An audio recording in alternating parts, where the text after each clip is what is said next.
മലയാളിയുടെ ഇഷ്ടഭക്ഷണമാണ് ബീഫ്. എന്നാൽ കേരളത്തിൽ ഇപ്പോൾ ബീഫിന്റെ ലഭ്യത കുറഞ്ഞു. കേരളത്തിലേക്ക് അറവ് മാടുകളെ കൊണ്ടുവരുന്നത് കുറഞ്ഞതോടെയാണ് ഇറച്ചി ലഭ്യതയിൽ പ്രതിസന്ധി വന്നിരിക്കുന്നത്. ആന്ധ്ര, തെലങ്കാന എന്നിവിടങ്ങളിൽ നിന്നാണ് അറവ് മാടുകളെ കൊണ്ടുവരുന്നത്. എന്നാൽ ഇപ്പോൾ അവിടെ നിന്നുള്ള വരവ് കുറച്ചു. അറവ് മാടുകളെ കൊണ്ടുവരണമെങ്കിൽ ഗുണ്ടാ സംഘങ്ങൾക്ക് 50,000 രൂപ നൽകണമെന്നാണ് വ്യാപാരികൾ പറയുന്നത്.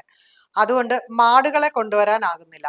ഈ മാസം 12 മുതൽ ഇറച്ചിക്കടകൾ അടച്ചിടാനാണ് വ്യാപാരികളുടെ തീരുമാനം. അറവ് മാടുകളുടെ വരവ് കുറഞ്ഞതോടെ ഇറച്ചിക്കടകൾ അടച്ചിട്ട് വ്യാപാരികൾ പ്രതിഷേധം തുടങ്ങിയിരുന്നു. അടുത്ത ദിവസങ്ങളിൽ കൂടുതൽ വ്യാപാരികൾ കടകൾ അടച്ചിടും. ഇതോടെ ഇറച്ചിക്ഷാമം രൂക്ഷമാകും. ഇപ്പോൾ തന്നെ പല റെസ്റ്റോറന്റുകളിലും ഹോട്ടലുകളിലും ഇറച്ചിയില്ല. ഇറച്ചി വ്യാപാര ക്ഷേമ സമിതിയാണ് കഴിഞ്ഞ ദിവസം മുതൽ കടകൾ അടച്ചത്. 15 വരെ കടകൾ അടച്ചിടാനാണ് സംഘടനയുടെ തീരുമാനം.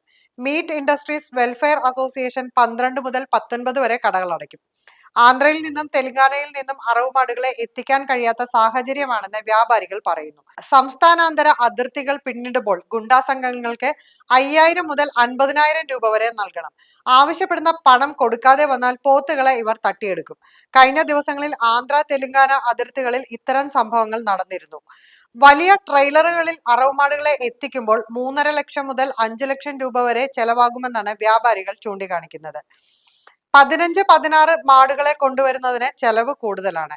30-40 മാടുകളെ കൊണ്ടുവരുന്നതാണ് ലാഭം. എന്നാൽ ഇതിനെയും ഗുണ്ടാ സംഘങ്ങൾ ചോദ്യം ചെയ്ത് പണം തട്ടും. കൂടുതൽ ഗുണ്ടാ സംഘങ്ങൾ രംഗത്തെത്തിയതോടെ പല വഴികളിലൂടെ മാടുകളെ കൊണ്ടുവരാനുള്ള സാധ്യതയും ഇല്ലാതായെന്ന് വ്യാപാരികൾ പറയുന്നു. മാടുകളെ കൊണ്ടുവരാൻ സാധിക്കാതായതോടെ അവിടെയുള്ള മാട് കർഷകരും കടുത്ത പ്രതിസന്ധിയിലാണ്. പ്രശ്നപരിഹാരത്തിനായി അടിയന്തരമായി സർക്കാരുകൾ ഇടപെടണമെന്നാണ് ഇവരുടെ ആവശ്യം. ഇതര സംസ്ഥാന തൊഴിലാളികളുടെ കുറവും പ്രശ്നമായിരുന്നു. എന്നാൽ ഇപ്പോൾ അവർ വന്നു തുടങ്ങിയതോടെ മതിയായ ജോലി നൽകാൻ കഴിയാത്ത സാഹചര്യമുണ്ടെന്നും വ്യാപാരികൾ ചൂണ്ടിക്കാട്ടുന്നു. ഉയർന്ന ചെലവ് നൽകി മാടുകളെ വാങ്ങി കച്ചവടം നടത്താനാകില്ലെന്നും കടകൾ അടയ്ക്കാതെ മറ്റു മാർഗമില്ലെന്നും ഇറച്ചി വ്യാപാര ക്ഷേമ സമിതിയും മീറ്റ് ഇൻഡസ്ട്രീസ് വെൽഫെയർ അസോസിയേഷനും വ്യക്തമാക്കുന്നു.